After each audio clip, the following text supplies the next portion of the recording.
Hi, welcome to the next edition of Watching the Standard Meta. Of course, this is the first week of actually covering it with the brand new Final Fantasy cards.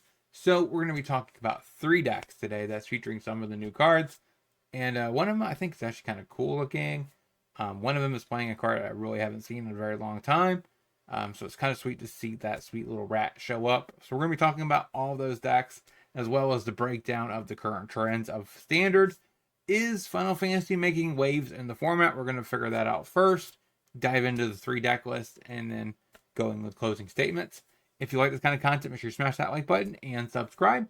We're on our way to 1,000 subs. Let's get there together, and let's get into these sweet meta trends and deck list. So, is it prowess gaining 5% almost?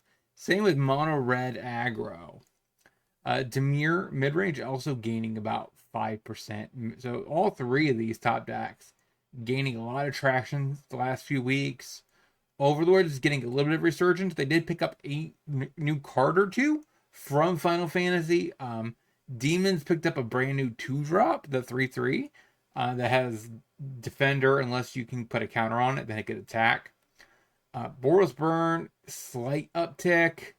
Gruul Delirium got some new pieces. I was going to cover a deck list from Gruul Delirium, but the problem is the whatever tournament was posted the actual deck is all messed up, so you can't actually view it in a good viewer. So that's really sad. But besides that, not a lot of trends. Oculus just kind of vanishing now altogether. Pixie's kind of gone, which is a good thing in my opinion. We have Orzhov Pixie is kind of like the last hurrah of Pixie. I don't really see Demir Pixie or any other kind of like that other than Orzhov and Esper right here. So it's on a huge dip, and yeah, we're seeing this huge uptick in these four decks. One of them, I believe, I'm covering in my last deck I'm talking about. So let's go ahead and dive in. I guess technically I'm talking about this one as well. So let's dive in to the first deck. So mono black mid range. I chose to pick this deck because it is playing the brand new Cecil and some number of copies of Dark Confidant. It's a little weird that it's also playing some 3-drops like Preacher and Gix. I guess to understand Deep Cavern Bat. A 2-drop, pretty good with Dark Confidant. Tiny Bone's pretty good there. Duress and Cut Down's really good. Same with Go for the Throat. A bunch of 1-drop spells here too. But Gix's command, dealing yourself 5 off of a Dark Confidant, a little bit sus. But it does really work well with Cecil. So like I said, I do want to try something like this in Pioneer if I can assemble the wild cards for it. But we're playing a couple more Dreams of Steel and Oil. Nice little way to get rid of art. I believe it's creatures and also planeswalkers, I believe. We have Shoot the Sheriff for a little additional removal. Silax as a way to sweep away tokens, plus small threats, maybe all around the same mana value. Liliana the Veil for control / grindy matchups. You could just deplete their hand. We have some Reviants as a nice little solid mid-range piece threat we can bring in, depending if Gix isn't good or Preacher's not good in that matchup. Gix's command, a little bit small additional sweeper plus a pseudo, I think it's also reanimation spell, pretty reasonable as well. Ghost Vacuum for a little bit of graveyard heat. Not a terrible deck. This deck, I think, went into the mid teens, I think, in the actual tournament. So it's not like hardcore best deck in the format. It's not an annex deck, which is what I think the demon that I was talking about would be featured with, because demon plus you basically play that 3-drop new 2-drop demon into your annex, and you're feeling pretty good about that. But let's get into the next list. So next is this kind of Warburg. Now, I guess it's not black. There's no black in this deck.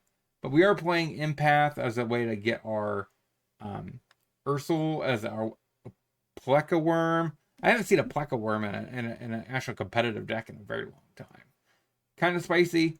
It's playing the new Sire. I guess Sire's not new. I thought when I seen it originally, I thought it was the new 9-drop, but no. We have the new summon though.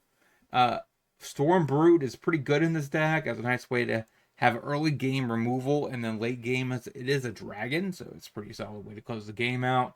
Same with this, we can filter out what lands we need, especially since we don't have that much blue, but we do want to be able to cast this.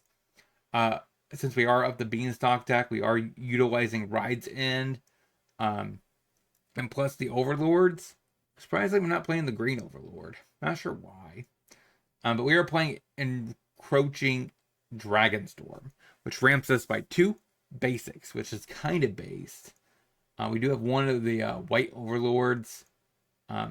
Armadillo, nice way to tutor up early in the game, gain some life, get our basic lands that we need for color fixing, and we're good. We have Llanowar Elf for early ramp, and that's pretty solid. We have Destroy Evil in the sideboard for enchantment hate and mid-range hate.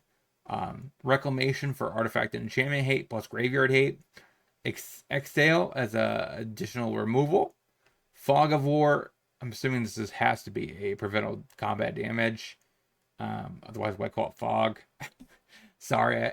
And then we have 3 copies at the very bottom of Keldon's Strike Team, so we can kick it, get some 1/1s. Pretty solid way of closing out the game, or potentially also a tutorable thing you could find. I guess not really tutorable, but you could find it to make 3 bodies and then block out.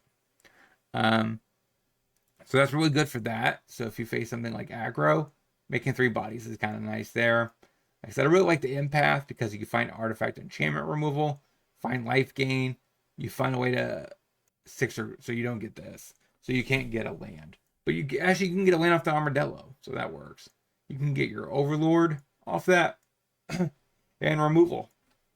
So I really like that. Let's get into the last list I have to talk about today, which is the deck that has the rat. So this deck also has Cecil in it, which is why I really want to talk about it. But then I sold on this one over the other ones because it has the rat in it. So kudos for the pilot of this deck to put Vryn in the deck. That is the reason why you're getting talked about and not the decks that perform slightly better than you. Also in the fact that you have a little bit more Cecils in the deck, which I'm focused on trying to talk about brand new Final Fantasy cards. We have Preacher, we have a Deep Cavern Bat, we have some Drowners, a little bit more rats up here, some Sirens, some Curiosities, spot removal with Cut Down, Go for the Throat, Hand Disruption against control mid-range as well with Spell Pierce, be able to stop removal for our Vryn, so just taxing it by 4 is pretty good because it has Ward 2. Pretty good there. It is playing a starting town because I mean it's a pretty arguably one of the best fast lands in the actual game. We have some Duress, nice way to disrupt control and mid-range combo. Ghost Vacuum for graveyard hate. Fairy Mastermind for tempo play. Negate for control. Silex for aggro. Kaido for grinding matchups against control and mid-range. Tidebinder to stop stuff like Atraxa triggers. Really probably most likely good against something like Overlords, where you stop the ETB trigger of the enchantment. Stroke, pretty solid there for like also Overlords and stuff like that. Plus control potentially and mid-range. And we have Gix's command down here, destroy the small stuff. Also could pump your thing, give a lifelink. Pretty flexible card in general.